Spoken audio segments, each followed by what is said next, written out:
नमस्कार, स्वागत है आपका जनगणमन 24/7 पर, जो कि मेरा यूट्यूब चैनल है। आप उसे लाइक करें, सब्सक्राइब करें।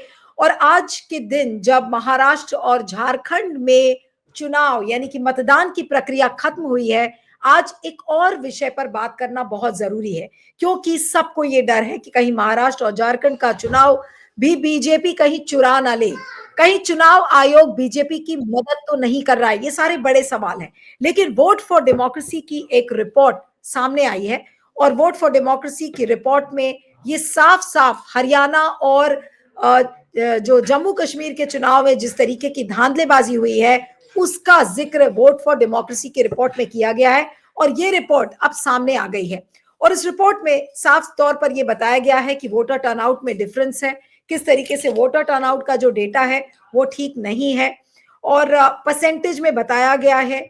उसके बाद जहां पर कम मार्जिन है, वहां पर किस तरीके से क्या घालमेल हुआ है, उसके बारे में भी हम आपको बताएंगे। तो ये जो वोट फॉर डेमोक्रेसी की रिपोर्ट है, ये साफ साफ जाहिर करती है कि हरियाणा और जम्मू कश्मीर में चुनाव में घपलेबाजी हुई है, और क्या उसी तरीके की घपलेबाजी का डर महाराष्ट्र और झारखंड में भी है।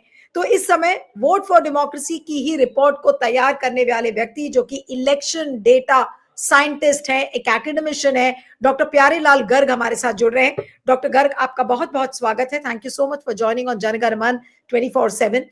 और पहला सवाल सर यही है कि जो वोट फॉर डेमोक्रेसी की ये जो रिपोर्ट है, जो आप लोगों ने तैयार की है, आखिर इसके मुख्य बिंदु क्या है, और उसको थोड़ा सा टेक्निकली और अगर आम आदमियों के समझने के लिए बताएं तो 4 लाइनों में ये क्या है, ये कौन सी धांधलेबाजी है जो हरियाणा और जम्मू कश्मीर के चुनाव में दिखी है आपको? जी। नीलू जी, पहले तो मैं आपका आभार व्यक्त करता हूँ कि आपने एक मौका दिया है मेरे को नेशनल टीवी में बात करने का हमारे दर्शकों के लिए। जो हरियाणा की वोट फॉर डेमोक्रेसी ने पूरा उसमें साइंटिस्ट हैं, आप जानते हैं, पूरे डाटा साइंटिस्ट हैं और बड़े बड़े प्रोफेसर रहे हैं।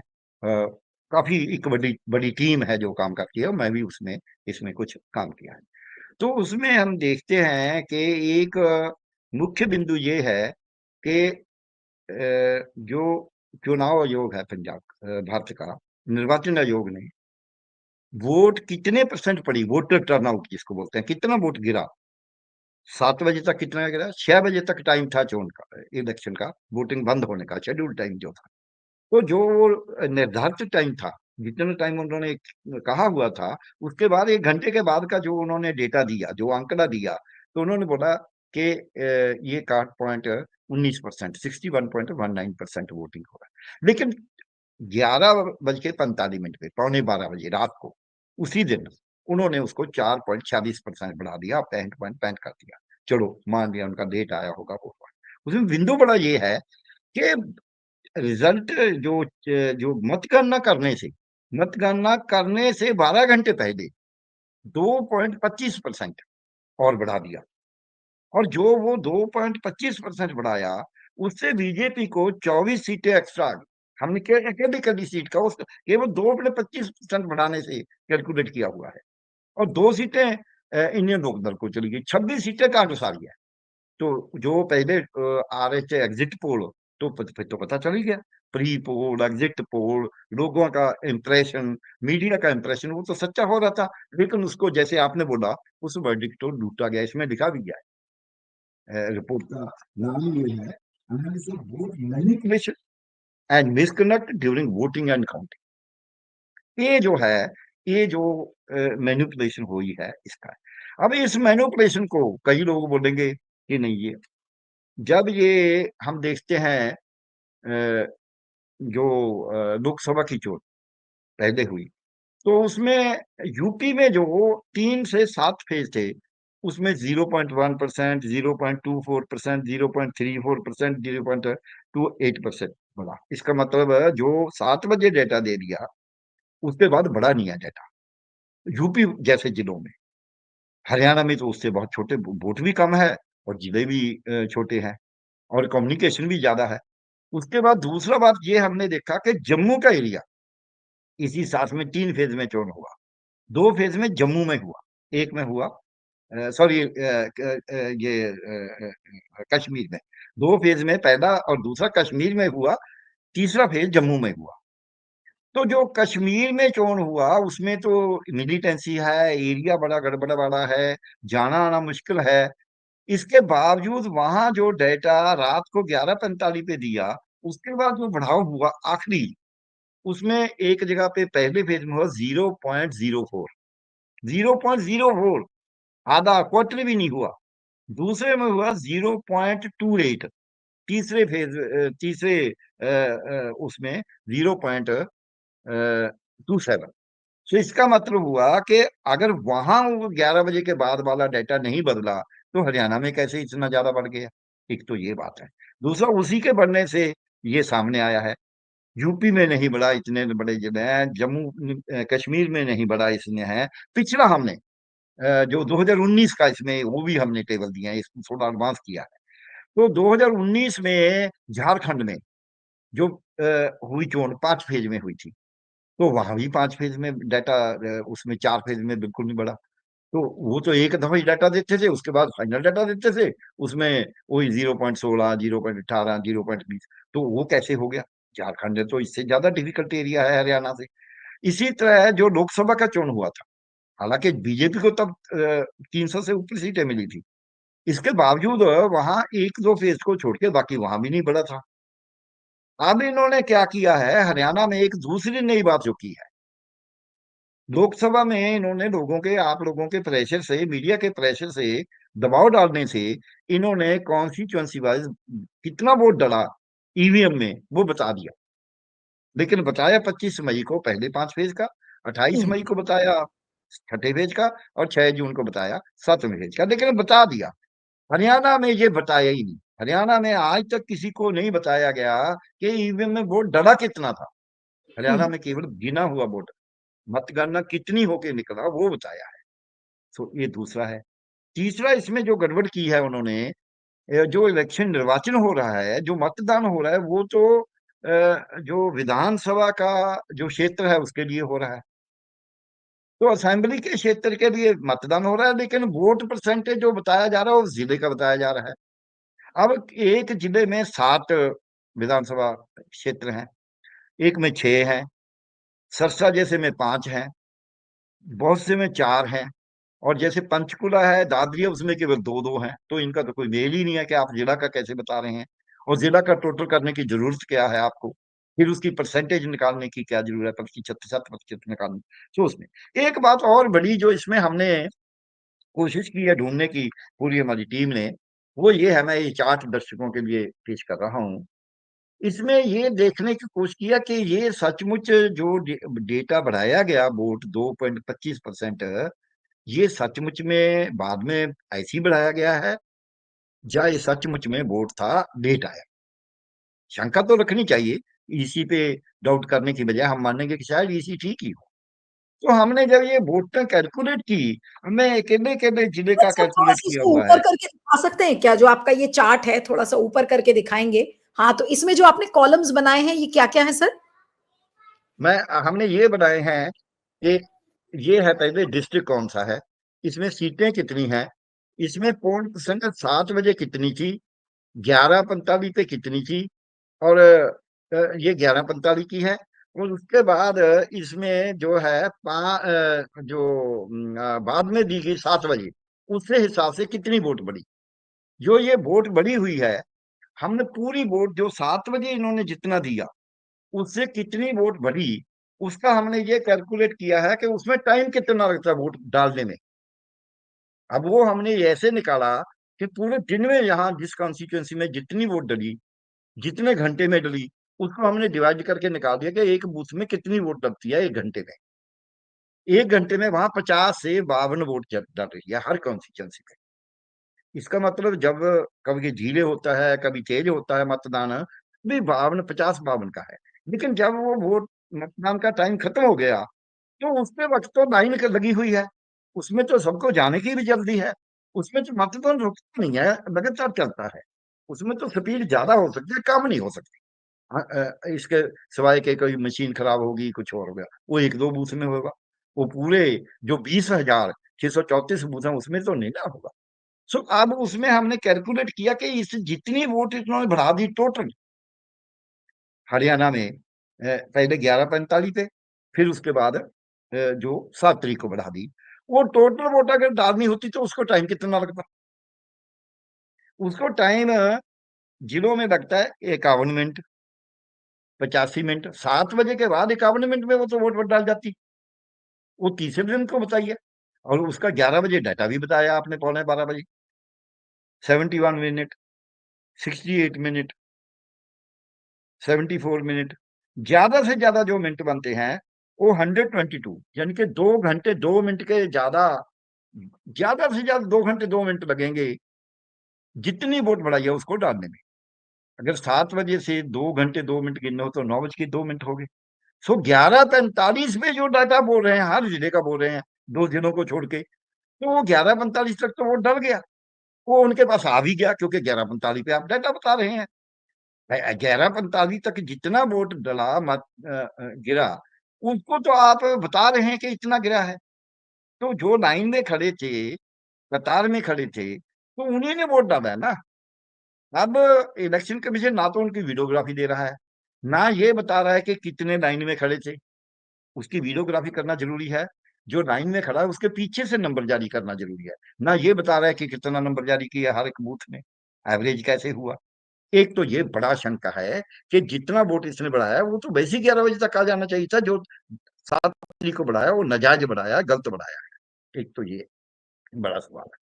दूसरा सवाल इससे और पैदा होता है, 2 जिले ऐसे हैं, एक पंचकुला एक दादरी, जिनमें केवल दो दो सीटें, विधानसभा सीटें हैं। इन दोनों जिलों में 7 बजे मतदान बंद हो गया। कैसे बंद हो गया? 7 बजे इनका जो वोट परसेंटेज बताया, जैसे ये चरखी दादरी है, इसमें 58.10 बताया, 58.1 हुआ। और जो ये है पंचकुला, इसमें 54.71 हुआ, 71, 54 पॉइंट। तो इसको इन्होंने 11 बजे भी यही रहा, 11 बजे 11:45 पे कोई वोट नहीं डाला तब तक। अगर 11:45 तक इनमें कोई वोट डाला ही नहीं, इसका मतलब वोट मतदान बंद हो गया। तो इसका क्या किया इन्होंने, 7 तारीख को रात को जो पंचकुला है उसमें बढ़ा दिया 11.52%, और दूसरे में बढ़ा दिया 10.48%। 10.48, 10 और 11%, 11.5% वोट आपने बढ़ा दिया। और उसमें क्या नतीजा क्या हुआ उसका, जो रिजल्ट निकला वो ये हुआ कि 4 में से 3 सीटें बीजेपी ने जीती। चरखी दादरी में दोनों सीटें जीत ली, और इसमें पंचकुला की सीट हार गए, लेकिन 1957 वोटों पे। तो कालका की सीट जीत गए 10,883 वोटों से। वोट ही इतने बढ़ा दिया। तो ये दूसरा है कि जब वोट बंद हो गया, आपके पास 11 बजे, 11:15 बजे तक कोई वोट ही नहीं आया, 7 बजे के बाद बंद होने के बाद, तो आप इतना वोट बाद में कैसे आ गया? ये बड़ा सवाल है। इसको प्रश्न को नहीं दे रहा जवाब ये ईसीआई। तो लेकिन गर्ग इससे, साहब, हाँ, क्या ये चीज ये प्रूव नहीं करती है कि क्या फेक पोल्स पढ़े गए हैं? मतलब क्या कहीं से घोस्ट वोटिंग हुई है, या फिर छुपा कर कुछ ऐसे दिखाया गया है कि भाई इसमें वोटिंग हुई है लेकिन वोटिंग एक्चुअल में नहीं हुई? कुछ इस तरीके का मामला भी तो नहीं लग रहा? नहीं नहीं नहीं, इसको ऐसे ही लगता है कि कहीं गड़बड़ की है। क्यों की है, मैं ये बता रहा हूँ। जब वहां पोलिंग हुई नहीं, इसका मतलब कोई ना कोई गड़बड़ किया। या तो ईवीएम में ठीक नहीं काम कर रही, जहां उसमें कोई जो आपने किया वो वोटिंग गलत गिनती करती है, ईवीएम में कहीं ना कहीं कोई गड़बड़ है। या फिर ईवीएम में आपने चेंज की है, कुछ तो किया है। ये तो इलेक्शन कमीशन ने जवाब देना है।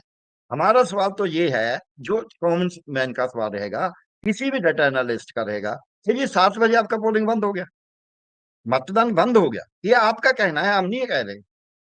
इसीलिए 11:45 पे आपके पास एक भी वोट नहीं पड़ा नया। जब मतदान बंद हो गया उसके बाद तो वोट नहीं कर सकता। अगर तो 7 बजे तक डल गया था तो पहले दिन ही आ जाना चाहिए था उसमें। अगर 7 बजे के बाद डला है तो 11:45 पे आना चाहिए था।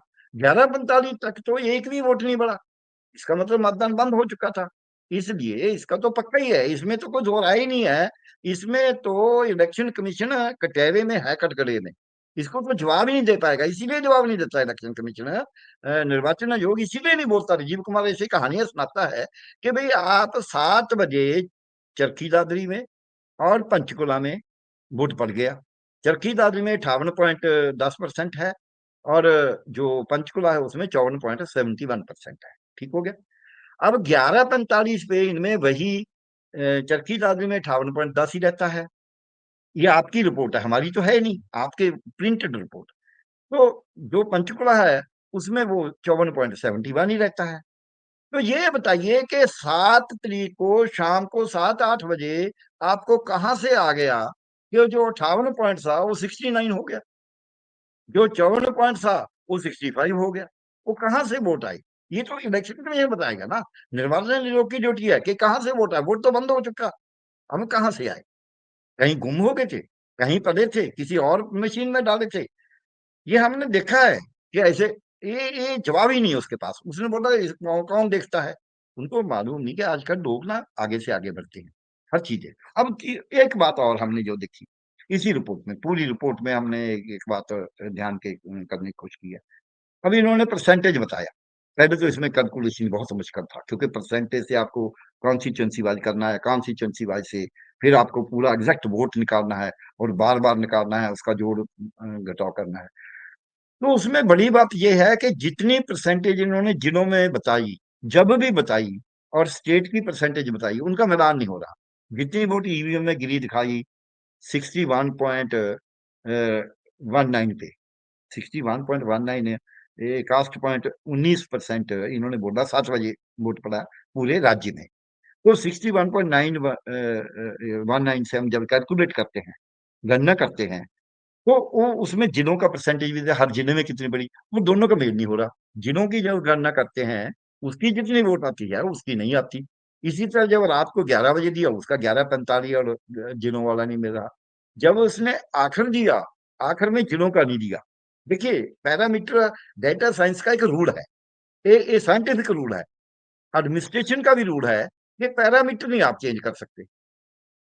पहले पैरामीटर रखा डिस्ट्रिक्ट का 2 दफा, तो तीसरी दफा डिस्ट्रिक्ट का देने की बजाय उन्होंने कॉन्स्टिट्यूंसी वाइज दिया है। लेकिन ये, गर्ग साहब, जो इतनी चीजें एविडेंट हैं, आप उसको इतनी क्लियरली हाँ जी, समझा रहे हैं कि देखिए यहाँ पे चुनाव आयोग ने गड़बड़ी की है, इन चीजों का कोई जवाब चुनाव आयोग के पास नहीं है। तो क्या चुनाव आयोग ने सबको मूर्ख समझ लिया है? उनको ये लगता है कि जो भेड़ बकरी की तरह जो जनता है वो आकर वोट डाल देगी और हम किसी को भी कुछ भी कह के मूर्ख बना लेंगे? क्या सोच रहे हैं राजीव कुमार? राजीव कुमार ये सोच रहे हैं कि जनता को हम बेवकूफ समझ सकते हैं, जनता कुछ नहीं कर सकती। बेवकूफ तो जो समझता समझता है, बेवकूफ होने के बावजूद ये समझता है कि जनता तो भेड़ बकरी है, इसको हम हाँक के जिधर मर्जी ले जाए, कुछ नहीं कर सकती। क्योंकि जब सुप्रीम कोर्ट में गए लोग, तो सुप्रीम कोर्ट ने तो बोल दिया कि वीवीपैट काउंट ही नहीं करना, आपको विश्वास करना चाहिए। शंका पे अब शंका नहीं होगा। देखिए नीडू जी, पूरी दुनिया, हमारा पूरा जिस धर्म की बात ये करते हैं वो भी शंका निवृत्ति, शंका पे, जब हम डॉक्टरी में पढ़ाते हैं, मेडिसिन में, कि आप अगर शंका नहीं करेंगे मरीज को कि कौन सी बीमारी हो सकती है, तो आपका जो निदान है वो गलत हो जाएगा। क्योंकि शंका करना जरूरी है। शंका से ही हम सही जो बात होती है वहां पहुंचते हैं, असल में सच पे पहुंचते हैं। सो सच की खोज के लिए शंका जरूरी है। अब वो कहते हैं शंका मत करो। जब शंका नहीं करेंगे, वो तो धर्म वाले गुरु भी शंका करते हैं कि भगवान है या नहीं है तो कहाँ है, किसने बनाया है, ये संसार कैसे चल रहा है। शंका करना बहुत जरूरी है, समाज ही शंका से आगे बढ़ता है। आइंस्टाइन के ने शंका किया कि न्यूटन शायद ठीक नहीं था, तो आइंस्टाइन ने थ्योरी नहीं दे दी, पूरी दुनिया उसमें हुआ। इसलिए शंका जरूरी है। लेकिन हमारा सुप्रीम कोर्ट जो है उसने निराली बात कर दी कि जी आपको शंका करने की जरूरत नहीं है। दूसरा, आपको विश्वास करना चाहिए। एक और सिफोलॉजिस्ट है, वो बोलते हैं जी इसी का विश्वास रहना चाहिए। विश्वास तो रहना चाहिए, जैसे मीडिया का विश्वास रहना चाहिए। हम डॉक्टर्स हैं, हमारा विश्वास रहना चाहिए। हम टीचर्स हैं, एनालिस्ट हैं, हमारा विश्वास रहना चाहिए। हमें ऐसे, लेकिन विश्वास कब रहेगा? जब हम काम ठीक करेंगे। अगर हम काम ठीक ही नहीं करते, उसको हम पारदर्शी नहीं रखते, लोगों में दिखा नहीं रहे, तो उसका हम दायित्व नहीं मानने को तैयार, कहीं गलती होगी उसको मानने को तैयार नहीं, फिर लोग विश्वास क्यों करेंगे हमारे पे? फिर तो लोग जिस डॉक्टर को भगवान के से दूसरा दर्जा देते हैं उसको भी गाली निकाल देते हैं कि भाई आप बता तो रहे नहीं मरीज को क्या हुआ है, मरीज तो मार दिया आपने। इसीलिए ईसीआई जो निर्वाचन आयोग है, जो मुख्य निर्वाचन आयोग, मैं विशेष तौर पे बोलूंगा, राजीव कुमार, वो लोगों को बेवकूफ बना रहा है। बेवकूफ समझने की बात तो छोड़ो, बेवकूफ तो लोग नहीं है, लेकिन वो बेवकूफ बना रहा है और उनको भेड़ बकरी की तरह ट्रीट कर रहा है कि इनको जोर लगा लो जाओ। इसलिए इसको मैं बोलता हूँ, तो एक गुरु ग्रंथ साहब में गुरु नानक देव जी ने बोला है, रागे सिंह मुकद्दम कुत्ते जाए जगाए बैठे थे, मतलब the king is behaving like a lion, जो the couriers of the king are behaving like a dog. राजे सिंह मुकद्दम कुत्ते जाए, उनको जगाना होगा, इसलिए उन्होंने बोला है कि उनको जगाना पड़ेगा। हम उनको जगाने का काम कर रहे हैं, आप भी लेकिन उनको गर्ग साहब, जगाने का अब काम। जो सबसे डरने वाली बात है वो ये है कि अब हरियाणा और जम्मू कश्मीर के फ्रॉड के बारे में भी आप लोगों ने ये रिपोर्ट निकाली वोट फॉर डेमोक्रेसी की, जिसमें आपने सब चीजों को एक्सप्लेन किया कि कहाँ कहाँ कैसे कैसे क्या हेरा फेरी की है, क्या चीज छुपाने की कोशिश चुनाव आयोग ने की है। अब महाराष्ट्र के चुनाव में क्या होगा? अगर इन चीजों पर कोई जवाब चुनाव आयोग नहीं देगा तो यही चीज झारखंड और महाराष्ट्र के लिए भी रिपीट की जाएगी। कोई क्या कर हो लेगा? सकती हो सकती है, कोई कुछ नहीं कर सकता, लेकिन एक बात कर सकते हैं जो मैं समझता हूँ। जब ये भागवत पुराण में कृष्ण जी ने बोला है कि मैं नहीं बोल रहा, जिस जिस बात को जो राज करती पार्टी है, आप बोले कि नहीं लिखा भागवत पुराण में, तो भागवत पुराण में उसको सप्ताह भी बोलते हैं लोग, उसको सुख सागर भी बोलते हैं, उसका 10th चैप्टर जिसको हम अपनी भाषा में स्कंद बोलते हैं, तो 10वां स्कंद है जो, उसमें कृष्ण जी को पूछा गया कि आपने कंस को मारा, कंस का वध किया। कंस तो राजा था, राजा तो वो परमात्मा का रूप होता है, तो आपने उसका वध क्यों किया? ये तो पाप था। तो कृष्ण जी ने बोला कि उसके राज्य में अराजकता फैल गई थी, चोरियां ठगियां डाके उधारे, उससे धरती में कंपना शुरू हो गई थी। तो उसकी कंपना को मिटाने के लिए वो पाप करने वाले को मारना जरूरी था, क्योंकि वो पाप राजा के दुशासन के कारण हो रहा था, दुशासन के कारण हो रहा था, इसलिए कंस को मारना पाप नहीं पुण्य था। अब जो राजीव कुमार है, राजीव कुमार के कुशासन से ये सब कुछ हो रहा है। कोई बड़ी बात नहीं कि महाराष्ट्र का चोन लूटा जाए। मैं किसी वीडियो पे सुन रहा था कि भी इन्होंने झारखंड में तो पुलिस ऑफिसर को बदल दिया जब फटाफट ही, लेकिन महाराष्ट्र में जिसको एक्सटेंशन देकर उसकी सरकार ने, जिस सरकार ने उसको एक्सटेंशन देके लगाया, वो उसको तो फिर वो तो अपनी मर्जी करेगी, वो टीजीपी लगाई हुई है, तो उसको तो नहीं कुछ किया कहा। सो जबकि वो तो जरूरी था कि उसको इमीडिएटली हटाना। जब आपको इतने बड़े ओहदे की 2 साल की एक्सटेंशन 1.5 साल की देते हैं, तो फिर तो पता ही है कि क्या होगा।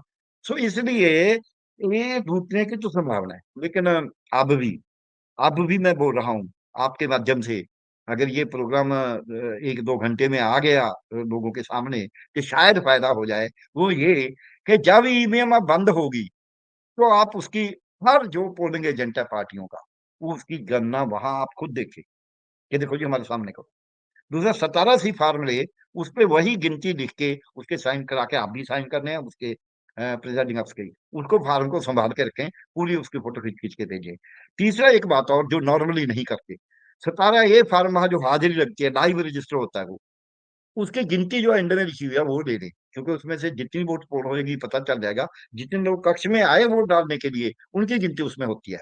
उसमें से कई जगह नहीं डालते, कई की डलवाई नहीं जाती, वो बहुत कम होते हैं, लेकिन उससे एक अंदाजा रहता है। ये तीनों, तीसरा ईवीएम का नंबर, सीरियसली ईवीएम का नंबर और उसकी बैटरी की चार्ज, दोनों चीजें देखें, क्योंकि ये हरियाणा में यही झगड़ा पड़ा है। पानीपत में 8 बैटरियों का चार्ज, ईवीएम का चार्ज जो था 99% था, उन्हीं ने मौके पे गन्ना बंद करके वहां दे दिया, लेकिन वो किसी ने सुना नहीं, आरओ को दिया है रिप्रेजेंटेशन 99। राजीव कुमार इसका बोलता है बैटरी का कोई ताल्लुक नहीं है। राजीव कुमार से पूछे बैटरी का ताल्लुक नहीं, फिर बैटरी निकाल दो ना, ऐसे चोन करवा के देख लो। बैटरी का ताल्लुक है, वो बोलता बैटरी कंज्यूम नहीं होती, जैसे वो खुद भगवान होता है, क्योंकि भगवान तो कंज्यूम नहीं ना होते। सो बैटरी भगवान बना दिया उसने। तो ये बड़ी बातें हैं। अभी एक और बात है, अब तो है इलेक्शन, अभी इलेक्शन हो रहा है, इसका भी लास्ट, क्योंकि 2 फेज में कराया है। जो है झारखंड का, वो आज सेकंड फेज है उसका, इसका ये एक ही फेज में है। तो इसका एक और बात है, 23 को इसकी गणना होनी है। जब भी गणना में कहीं गड़बड़ हो जाए, वहां रोक दो गणना। ये कहने की बजाय उठ के चले गए, जो 32 वोटों पे डिक्लेयर करा है, 48 वोटों पे लोकसभा में तो वो तो जीत नहीं सकता था अगर गन्ना रोक देते। गन्ना रोकने की बजाय वो वैसे भी वो उठ के चले गए, नहीं, कर लेकिन दिया। जब भी ये किसी काउंटिंग प्रोसेस को रोका जाता है तो काउंटिंग प्रोसेस को रोकने के लिए बोलेंगे कि अरे देखिए ये तो अराजकता फैलाने वाले एलिमेंट्स आ गए, इन्होंने काउंटिंग रोक दी, बिल्कुल नहीं, ये ला एंटी ला ये पॉलिटिकल है। कहता है, हाँ जी, ला ये कहता है कि अगर सीरियस ऑब्जेक्शन है तो गणना नहीं करनी। ये ये पानीपत में रुकी रही, जब वोट का झगड़ा आ गया मशीन का, वो दूसरी बात है कैसे रिजॉल्व किया, लेकिन उतनी देर गणना नहीं हुई वहां। वो दूसरी बात है, उनको समझा बुझा के जैसे भी उनको होता है, हम पुलिस वालों को भी देखते हैं, रोज ही चलता है, हम खुद एडमिनिस्ट्रेशन में रहे हैं। लेकिन गन्ना तो है पूरा अनाउंस करना। जब गन्ना में अनाउंस करना है, आपका 17 से मिलाओ मशीन का नंबर, मशीन में जितनी वोट डली थी उतनी ही है उसकी। ये सब बातें जरूरी है, सतर्क होना। हालांकि इससे भी जो गड़बड़ होती है प्रोग्राम में हुई हुई है, उसको इससे कोई अंत देना देना नहीं है, लेकिन कम से कम इतना तो देख लो ना, जो बड़ी गड़बड़ है वो भी निकल जाए। सो इसलिए अब हमारे प्रोग्राम का एक एक फायदा मैं लोगों के लिए, जो हमारी डेमोक्रेसी के लिए, हमारे लोकतंत्र के लिए ये फायदा हो सकता है कि जो लोग अभी 6 बजे तक तो पोलिंग टाइम ही है, 5:45 तो हो ही गए हैं, लेकिन उसके बाद भी बोलेंगे ना ये तो इन्होंने वोटें बढ़ानी है कि जी लाइन बड़ी थी। जब तक वो वोट, एक होता है शेड्यूल टाइम का खत्म होना, एक होता है पोलिंग बंद होना, इन दोनों में अंतर रहता है। शेड्यूल टाइम खत्म हो गया, अगर कोई वोटर वहां नहीं है, वो पोलिंग बंद हो जाएगी। अगर शेड्यूल टाइम खत्म हो गया लेकिन लोग लाइन में खड़े हैं, तो लाइन में आना बंद हो जाएगा, लेकिन वो सब वोट डालेंगे। तो ये दोनों में जब क्लोजिंग होती है पोल की, जब शेड्यूल टाइम बंद होता है। हाँ, एक दूसरी बात है, ये मैं पहले कहनी भूल गया। ये दूसरी बात ये है कि हर पोलिंग एजेंट उसको प्रिजाइडिंग अफसर को बोले कि भाई हमें बताओ कितने लोग लाइन में खड़े हैं, वो दिखे कितने लोग अभी लाइन में खड़े हैं। क्योंकि 6 बजे जब पोलिंग बंद होगी शेड्यूल टाइम, तो उसके बाद लाइन में खड़े होंगे। जहां लिखे कि कोई नहीं है जी, जीरो, लिखो, अनाउंस करो। जहां जहां 10 हो गए, 20 होंगे, 100 होगा, जितने हैं वो। ये बहुत जरूरी है। एक उन्होंने पर्ची बांटनी होती है, हर एक को पीछे से एक नंबर लगा के, ताकि पीछे कोई और ना आके खड़ा हो जाए। वो पर्चियों का नंबर अनाउंस करना होता है कि कितनी पर्चियां बांटी है, वो अनाउंस करे। प्रिजाइडिंग अफसर को बोलने के अनाउंस करो। अगर नहीं बोलता, नहीं बताता, नोट करा दें, वीडियो में बोल दें कि देखिए जी इन्होंने बताया नहीं। मतलब हमें एविडेंस तो क्रिएट करें ना, सच्चा। नहीं, आज तो भी जब उपचुनाव के जब वो मतदान हो रहा था तो उसके वीडियोस बना के और अखिलेश यादव ने डाला, उसके बाद फिर चुनाव आयोग के लोगों को पकड़ा गया, फिर उन्होंने कहा कि ठीक है आप दोबारा वहां पे वोट करिए। तो इस तरीके की जो सजगता है वो कैसे आएगी? आज तो अखिलेश यादव ने इस इशू को रेज किया, क्या बाकी पॉलिटिकल पार्टीज में भी उतनी अवेयरनेस आएगी आपको लगता है? नहीं, देखिए पॉलिटिकल पार्टी में ऐसी अवेयरनेस नहीं। अखिलेश यादव तो, उसके तो बहुत, मैं इस बात में कदर करता हूँ कि ईवीएम के पूरा उसने बोला, लोकसभा में बोल दिया उसने कि अगर मेरे को 80 की 80 सीटें आ जाए, मैं ईवीएम पे तो तब भी विश्वास ही नहीं करूंगा। सो अखिलेश यादव का मैंने भी देखा, जो आप बोल रहे हैं। उन्होंने कहा जी हमें निर्वाचन आयोग ने बोला कि अब आप दोबारा आ जाओ, जिनको रोक दिया गया। लेकिन ये एक बात समझने की है, निर्वाचन आयोग को ये नहीं आया शर्म के भाई जिनको रोका, कैसे रोका भाई? आपके पास पूरी पावर है, तो उसको कौन रोक सकता है? पुलिस क्या कर रही है? आपका जो आरओ है वो क्या कर रहा है? आपका डिप्टी कमिश्नर क्या कर रहा है? अब अखिलेश यादव को बताना होगा।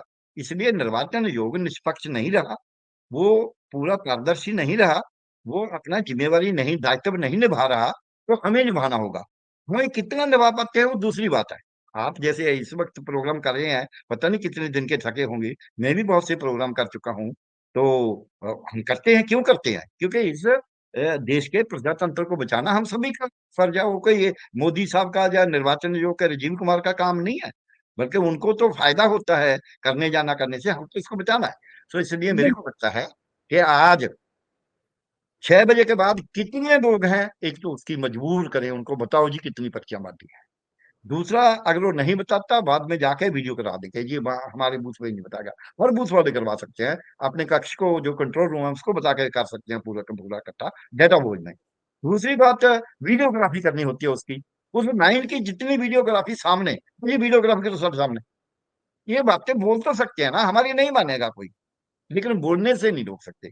मैं आपको एक लास्ट बात उदाहरण देके, हमारे दर्शकों के लिए उदाहरण देके बात करा रहा हूँ कि अगर नहीं बोलते तो गड़बड़ देते, बोलते तो। हमारे यहाँ एक डिवीजन बेंच के पास केस था हमारा पंजाब सरकार का। वो पंजाब के उल्टो फैसला देने लगे, और साथ में बोल दिया कि आप सब सहमत हैं इससे। Consented order. मैंने सोचा अगर इन्होंने सहमति जता ली, पहले हम सुप्रीम कोर्ट से इनके खिलाफ ऑर्डर लेके आए हैं, अब ये सहमत करके हम सुप्रीम कोर्ट भी नहीं जाएंगे। मैंने अपने एडवोकेट डिप्टी एडवोकेट जनरल को बोला कि मैम इनको बोलो हम सहमत नहीं है, बाकी फैसला करना इनका हक है।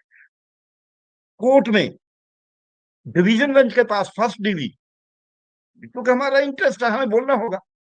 तो उन्होंने बोला, बोले हम तो टाइम नहीं है। मैंने बोला जी मैं तो एफिडेविट देने को तैयार हूँ, ऑन ओथ कहने को तैयार हूँ कि हम सहमति नहीं जता सकते, एग्रीमेंट नहीं जता सकते, फैसला आपका करना अधिकार है, आप फैसला करो, हम उसको कानून के रूप से देखेंगे। तब वो फैसला हमारे उल्ट नहीं हुआ, नहीं तो हमारे विपरीत होना था। तो इसलिए ये बात तो करनी ही होगी। तब मैं सरकार में था, मेरे को मालूम था कि मेरे को सजा भी मिल सकती है। आप एक फर्स्ट टीवी के सामने खड़े होकर बोल रहे हैं कि हमें मंजूर नहीं है सहमति, तो ये तो बड़ी बड़ी बात है। लेकिन उनको पता चल गया ये तो अगर ऐसे बोलता है तो बाहर भी बोलेगा।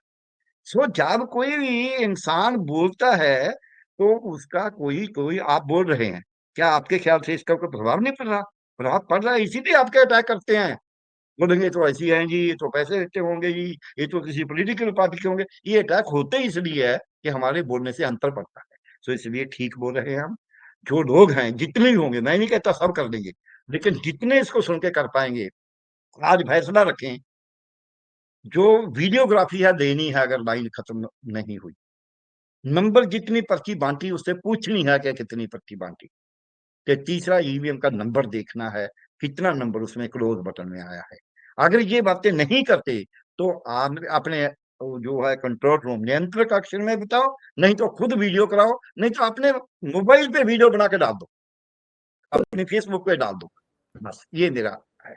बस एक आखिरी में सवाल करेंगे गर्ग साहब आपसे कि आपको क्या लगता है कि जब चुनाव आयोग कोई प्रश्न का जवाब देने के लिए तैयार नहीं है, चीजें जैसी जी चल रही हैं वैसे ही चल रही हैं, नागरिक कितने जी सजग होंगे, पॉलिटिकल पार्टीज कितनी सजग होंगी, इस पर कोई अभी कुछ पता नहीं है कि किस जी सजगता से पॉलिटिकल पार्टीज काम करेंगी। तो इसका मतलब जी ये है कि चुनाव आयोग पूरी पूरी धांधलेबाजी करने की कोशिश करेगा झारखंड और महाराष्ट्र में भी। तो क्या मैंडेट को चुराने की कोशिश चुनाव आयोग करेगा महाराष्ट्र और झारखंड में?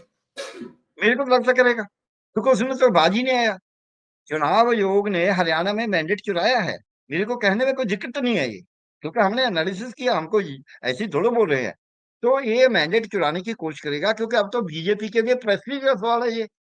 और राजीव कुमार तो बीजेपी का एजेंट बन के काम कर रहा है, वो कोई निर्वाचन आयोग निष्पक्ष नहीं हो रहा। वो आर्टिकल 324 और 326 का हनन कर रहा है। तो वो जब जो संविधान के उल्ट काम करेगा, उसके उल्टे उसके विपरीत हम बोलेंगे कि ये गलत कर रहा है। सो अब बीजेपी के लिए अगर ये दोनों चोन हारती है बीजेपी, तो उसकी तो सरकार टूटने की संभावना हो जाएगी केंद्र से। बैसाखी में तो सरकार खड़ी है। तो इसलिए बीजेपी के लिए तो ये जीवन मौत का गोल है, और आप ये कह जीवन रहे हैं कि मृत्यु के गोल राजीव में। कुमार नहीं नहीं आप ये कह रहे हैं कि राजीव कुमार की वजह से केंद्र में बीजेपी की सरकार टूटेगी? नहीं नहीं नहीं, राजीव कुमार की वजह से नहीं है, बचेगी।